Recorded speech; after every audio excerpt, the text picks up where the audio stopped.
recent departures from XAI are a good signal for what's happening within the XAI SpaceX Tesla complex, and probably also a good signal in what's to expect in the coming, maybe 2 years or so in AI in general. And I think akin to the models themselves, it's probably crucial to be able to predict the next move in terms of understanding the complexities of the world. So if we can predict the next phase of AI, it probably means we have a much deeper understanding of the industry itself. So what we want to talk about in this episode is, first, why are there so many departures of XAI right now?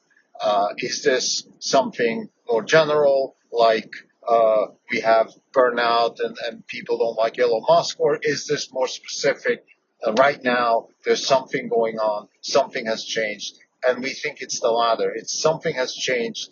Musk has changed the perspective of XAI. And when I say Musk, I just mean in general, that's where the industry is going. He's just the leader of this company, but we expect others to follow. There is a shift towards de-anthropomorphizing AI, de-anthropomorphizing intelligence. I'm going to explain what that means. And towards an industrial scale AI that is very different from the intelligence that we humans have. It is rooted in the intelligence that we humans have, but it's much further advanced, and more importantly, it's different. It's not necessarily further advanced, just very different. For example, it will consume orders and orders of magnitude more power than humans do. So this quest for generating a brain that is like the human brain, I think this is a pivotal moment in the evolution of intelligence where humans are pivoting away from developing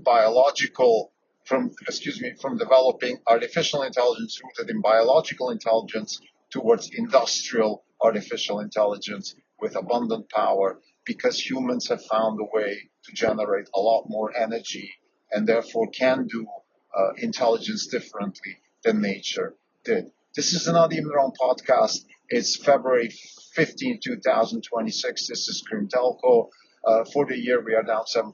The market's up 1%. We're underperforming by 8%. So I want to talk about specifically the recent departures from XAI, what they mean, what we think is the reason, and then elaborate a little bit on the importance of industrial scale AI, which is underpinned by the recent development in orbital energy harvesting, building a base on the moon, and the general merger of SpaceX, and potentially Tesla. So let's start with the departures. So some of the leading figures of XAI have left, and now the question is, why did they leave? Is this a bad sign for Tesla or XAI and SpaceX? By the way, let's just in summary call this X, but X encompasses more than just XAI at this point. So are there problems at X? What's going on? What's the direction the company is going? And I think the way we interpret these departures is every time there's a pivot within a company, particularly a Musk company, because the iterations are much faster in those companies, there is departures. So that's not necessarily anything new. I remember when Andrej Karpathy joined the AI team and brought in Software 2.0 into the software development stack of Tesla, we had some very prominent departures. Software people left, and back then we thought, oh, that's a bad sign for Tesla. Turns out it was actually a very good time for Tesla, because it underpinned the fact that Tesla is on the right path, or a new path, which could be the right path, versus the rest of the industry was still stuck in the old ways of doing business. So this could be a very similar thing. So we have these departures. Now, let me quickly elaborate what I mean with that we are at the crossroads now between uh, a sort of the legacy way of developing intelligence, which is rooted in biological intelligence, and this new industrial intelligence, which is rooted in much, much higher availability of power, and therefore models and architectures that consider power as abundant. Why is this important? Well, biology has developed intelligence as driven by the constraint, compute constraint and power constraint of the brain, particularly the mammal brain. And let's focus on the human brain, which is the most advanced intelligence. The human brain is a Turing machine. It's a universal Turing machine, so it can do anything in any which way. It can interpret anything. It can learn anything. It can come up with new knowledge. It can do all these things. However, it's constrained with power and compute, and therefore has developed some really very impressive ways to overcome that. We've been for decades now researching intelligence and the laws of thought by Tom Griffith. Is a very good book that summarizes the history of the academic and industrial approach towards intelligence until now. I think it's important to understand that for two reasons we have been power constrained in the evolution of intelligence. One reason is because it's rooted in biological intelligence, and biological intelligence is energy constrained. Therefore, whatever we develop, for example, what Eleanor Roche developed, this really amazing idea that we are language independent or culture and symbol independent when we store, or the way we store memory and the way we create categories, and that is driven by our census system and by the limitations of our census system and the limitations of our compute.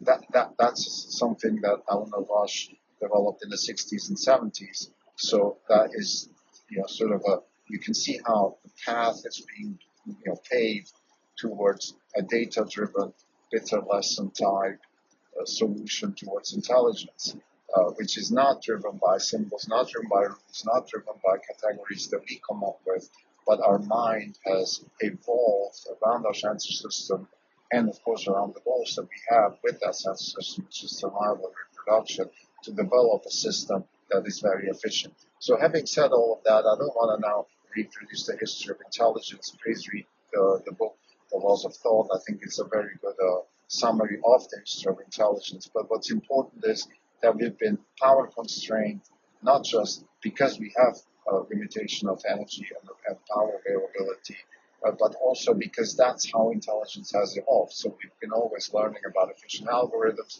Jeffin has been talking about the idea to generate algorithms that are, or architectures that are as efficient as the human brain. And I think that's a worthwhile endeavor. There's nothing wrong with that. But I think we are now at a crossroads where we're leaving that part of I forgot. There's another very important point to be said, which is that we have evolved an industrial scale intelligence, at least since 2012, since the AlexNet moment, and or ImageNet moment, but AlexNet beat everybody else in the ImageNet competition. So since then, we've been using AI within an energy infrastructure that was not built for AI, right? We have an energy infrastructure that is built for the world as it is, with all the industry and consumption that we have. And let's say it's 5 terawatt hours of energy per year that is produced, about 2.5 used, maybe 3, so because night and day and stuff like that. So we have a system in place that can, generate a little bit more demand, but not the kind of demand that an industrial scale intelligence where power is used at orders of magnitude more can be harnessed. And we can see that already, for example, when XAI built Colossus in Memphis, that became a local issue. We have now issues in other states of the United States where power and energy are being constrained through the use of AI, or AI is being constrained through the not availability of power. So, long story short, we have evolved a system that requires a lot of energy and power into a system that has not been able to grow the supply of energy and power at that scale. I think this pivot now is similar to other situations in the recent economic history where we had constraints and then we solved those constraints with a new technology and opened up the gates, the floodgates, if you will, and took that constraint to the other conversation. For example, in the 90s, the telco networks were still built on analog system and voice mainly. And then we had the advent of the internet and a massive increase in the demand for telco networks, which were shifting from analog to digital and from voice to data. And where voice became data, and then the data itself grew as a pie, much larger than actually voice was. And that for a while was a big bottleneck, which then got solved with fiber optics. So we brought in fiber optics and basically increased the bandwidth to the point where there was almost infinite availability of bandwidth. Now we filled that up with media. We had Netflix and YouTube and all that, and therefore we had the ability to consume all that and create all new business models and use cases based on a much broader availability of bandwidth. Another example is memory. Memory has been for a long time a huge bottleneck in compute, and then memory became much cheaper, DRAM and flash and all these memory applications. So that opened up the compute industry, client-server compute, and then the internet were enabled thanks to lower cost of memory. Now memory is becoming a bottleneck again, but that's for another episode. Maybe the last thing I want to say is when the road system in the United States was built back before the car was invented, we had, of course, horse and carriage and all that. And then when the car came, for a while, there was a constraint because you had roads which were built for horses that were starting to be used by cars, which created problems. And we had to expand the road system, build highways, and then later on airlines, and so change transport fundamentally and increase the bandwidth of transport. Now back to what's happening right now in intelligence is very similar, because with orbital energy harvesting, we have, at least in principle, the ability to harvest a lot more energy, orders of magnitude more energy than before, and therefore we can open up the floodgates for energy and change the way also AI is being dealt with, right? Because right now, if you look at in the most recent interview by Jeff Dean from Google, who talks about tokens per watt or bit per watt or something like that. So we're counting now AI infrastructure in the currency of watts, which is power is becoming the currency. Now that might not change, but the point is we can use a lot more of it. So we can start thinking about AI infrastructure which is built around orders of magnitude more availability of energy. It doesn't mean that it's going to be infinitely available. We still need to, it's expensive to produce energy, to harness energy in space and produce power out of it. But it's possible, and it will lower the cost per watt dramatically, and therefore lower the cost per token, and therefore allow for a lot more tokens to be generated, orders of magnitude more tokens. So that opens up an industrial scale intelligence infrastructure, and I think that is exactly happening right now. So this is a pivotal moment for intelligence, for humanity, because this industrial scale intelligence will definitely change the way intelligence evolves. It will not evolve I think it's a good prediction to say that it will not evolve the way biological intelligence evolved because we have this huge availability of power. It will have similarities, but let's say if you just take, for example, large language models, which are basically attending to words in real time, any possible token is being compared to any other possible token, any kind of relationship is being taken into account, and then through maximum likelihood method, the best possible prediction is being generated. We could see a lot more of that, and by the way, we could see a lot more of that also in conjunction with the real world. So we have a four-dimensional world right now, so a lot more availability of tokens, a lot more availability of compute because of the abundance of power. So this will open up the floodgates. It will change the way intelligence evolves. I think one thing we can predict for sure is that we will always want more solutions per dollar. We will always want more tokens per dollar, more tokens per watt.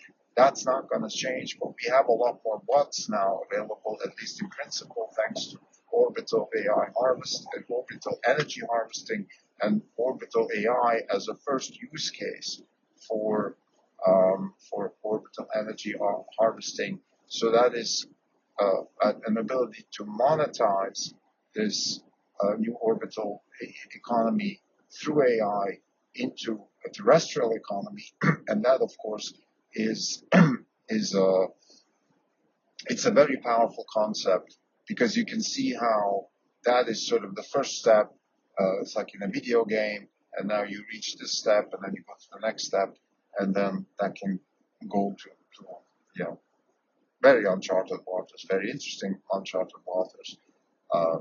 If you want to use the analogy of bandwidth, we had the introduction of fiber optics, which then enabled something like Netflix and streaming video as a solution. And then we have all this video, which is now available through the internet, which can be used to train robots. So we can see how one step leads to the next step and potentially totally changes the trajectory of intelligence. So to summarize, I guess we just wanted to say a few words about how we here at Launch Capital Partners think about industrial developments, particularly at pivotal moments, like right now. We have a large investment in Tesla, and therefore it's important to understand what's going on with XAI. We consider SpaceX and Tesla at this point the same company, at least from a sort of industrial logic perspective.